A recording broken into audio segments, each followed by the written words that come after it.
Hi there, it's Gillian Hill of Jill Hill Edits. Today I'm going to be giving you another example of something that you can look at to pre-edit your manuscript before you send it to your editor. These tips should be useful for you either if you're ready to send to an editor and professionally have it edited before you self-publish. They're also useful if you're thinking about sending out to beta readers. Just to try and polish these things up so they're not the kinds of things that you get mention of. If you can do the work first, it will allow your beta readers or your editor to focus on the other issues that you may have a harder time identifying, but that maybe need more work done on them. And if you try and publish yourself without going through a full edit, maybe having someone you know help by proofread, then these are the types of things that may not get picked up by a non-professional proofreader. And so you definitely want to think about it. If you have written a manuscript and you're thinking about submitting to an agent or a publisher, these are all great tips to work through as well, just to check that your work is as polished as it can be. I never suggest that I would edit for someone who's looking to submit to an agent or a publisher, because my belief is that they can see the diamonds in the rough. They can see through the problems that you have. The editing will allow them to tidy up, but if the structure is solid and the writing is good, they'll identify that, and then they will organise their own editor to help do the polish. So I certainly wouldn't take money from somebody and do that editing work, which would generally be unnecessary because it would then get done again by somebody else. And although a publisher or an agent will see through these types of issues, if you have been able to tidy them up yourself, then you're just giving yourself something that's more enjoyable. As a reader, they will delve into it and find it a little bit more enjoyable as well, and it might take them a little bit longer to get to the nitpicky issues that they want to get fixed. So, the issue I want to talk about today is about imagery, sometimes metaphor, but creating clear and very precise images in your story for the reader, and also connecting them to your character.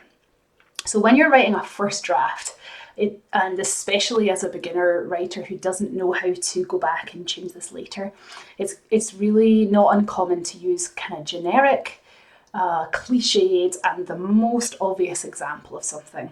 So you could say that it was biting cold outside. You could say that she giggled. I'm trying to think of an example. She giggled and covered her mouth. You could say that the leaves had fallen and the trees were bare. Those would be examples of things that we would expect to read. They're common ways that we describe things. They're ways that we describe it, and the reason they're common and the reason we use them is that we hear them so often, they're the first thing that comes to mind. So a reader will understand what you're saying when you use those phrases, but you can make your manuscript stronger by using something that's a little different to that, more precise. So rather than going through a generic set of words to describe what you want to describe to the reader, be really a lot more precise about what it is that you want to say. If you can create a very strong image in their mind, and if it can be somewhat unique, then they will connect to that much more strongly than if you just use something generic. Now, that's not to say that you shouldn't always use generic terms or standard ways of saying things. If every example you have in your story you have created some imaginative, unique way of doing, that's going to be hard work on the reader too. And so I'm not suggesting that everything gets changed, but you should be intentional about them. And I would also suggest that in your first chapter, particularly, you're very intentional about this, because this is when your reader is delving into the story world. You want to capture them within it, immersed in it, where they want to stay down there in the story world and continue to learn about it. If there are parts of your writing or the way you have written or the types of imagery you've used, for example, that's not connecting, they'll float back up out of the story world, they'll turn to their phone, they'll realise that it's time to go to sleep, and they'll put your book down and they may not pick it up again. And so that's why it's important, I think, to use strong and precise imagery. So there's two different ways of doing that. One is for you to come up with a metaphor that's a little more unusual. That usually involves thinking of the first one, and it's really common just in your first draft to write it and keep going. But when you're going back and editing, looking at the example that you gave, And then thinking, how else could I describe that, and just spending a few minutes. What I always suggest is brainstorming it. So get your pen to paper, but just write 10 different ways that you could describe that. Because the first 2, 3, 4, maybe even 5 will probably be somewhat obvious and generic. But is there anything as you start to write these different examples that sparks, that feels a little more unusual, not so unusual that your reader is going to have to work hard to figure out what you mean, but it's just a little bit different to the way everybody else would describe it? And by pushing right through to 10, that may give you the opportunity to figure out some new and unusual and stronger ways to describe it. The second thing is that unless you are writing third person omniscient, and that's where you as the author sort of are a godlike character who can look into the heads of every single character and kind of move them about to do what you want. If you're writing either in first person or in third person limited point of view, that's where you are writing from a character's point of view. So you're using third person, he or she. You're kind of sitting on their shoulder. You can observe their internal thoughts. You can't observe the internal thoughts of all the other characters. So it's close to first person, sometimes called third person, close as well. It's close to first person, but it's not all the way there. But you're only really looking inside one character's head. You don't get to see what all the other characters are thinking in the scene where you're writing from this person's shoulder. So you may change and move around into different points of view at different chapters, but while you're in one person's head, you don't jump over to the other one and then jump back again. You sort of stick with one character for a while. So when you're doing that, that character is talking, really, when you think about it, about what they're seeing and feeling. And if you think about your different characters in your manuscript, they will have different ways of describing the same thing, depending on the type of language they use, their past experiences, their childhood, their education, their general personality and disposition. So the upbeat glass half full people, or very morose glass half empty people. Are they scared? In which case anything that happens may be slightly terrifying and they're anticipating it going wrong. Are they carefree and delighted and in love? In which case everything is a joy to look at and they see the best in it. So you can see already there that each character would describe the same thing in a very different way. And if you can think about what your character, the character whose head you're in or the shoulder you're on as you're writing this imagery, think about how they would describe it. And if you can do that, it has the added bonus of telling us, the reader, something about the character as well.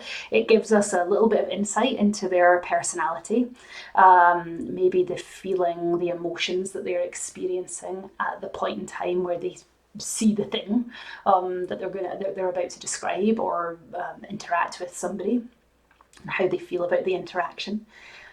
So all these things allow you to be more vivid and specific in your imagery. They give the reader more context as they read your manuscript to understand in a deeper level who the characters are and their emotions. And also it allows them to create stronger images in their own head of what it is that you're trying to describe, rather than a bland, generic, obvious way of describing it, which is the same way anyone else would describe it. So I would say that if this feels overwhelming to do, because it could be very overwhelming to do this through a whole book, a whole manuscript, then don't try and do it for your entire manuscript. Look at your first chapter, or take a chapter at a time and work through it and have a look at the way you describe things and how generic they are. Another example is we often use 3 words to describe something when we only really need one. And we may use 3 generic ways. She was quiet, introverted, and shy. Somebody might be described as, well, those all kind of say the same thing. Is there one stronger way that you could describe that? So it might be, since the Christmas party when she was 7, when she jumped on top of the piano, accidentally spilt the pitcher of orange juice and fell to the floor, she's never been one to talk at parties. That would tell us a whole lot about the character's backstory. It would tell us why she was being quiet and not interacting with other people. If it was not normal for her to be quiet, introverted, and shy, then it might give us some insight into the fact that that was unusual for her. So that evokes like a specific picture in our mind. We can picture this little girl knocking the orange juice and being on top of the piano. Whereas when we say that she was quiet, introverted, and shy, we can't really hold in our mind what that means because there's no specific image that it conjures up for us. They're just general words, and we know what they mean in a kind of offhanded way, but we can't immerse ourselves in it. So hopefully that gives you some understanding of what to look for. If you are going to be submitting just first chapters places, then at least have a look through your first chapter and see if there's anywhere where you can strengthen your imagery up.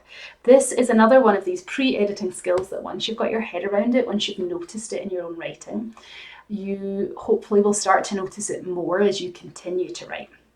Especially if you're feeling writer's block, sometimes it can be helpful to go back through the last chapter that you've written, or the last few pages, or the section you wrote in the writing session before, and analyze those images that you've put in place. Get deep into your characters' heads and see if you can find a better way of describing it. Sometimes that can kickstart you immersing yourself in your story world more, and allow that writing spark to come back so that you're not so blocked. Okay, I hope that pre-editing tip helps you.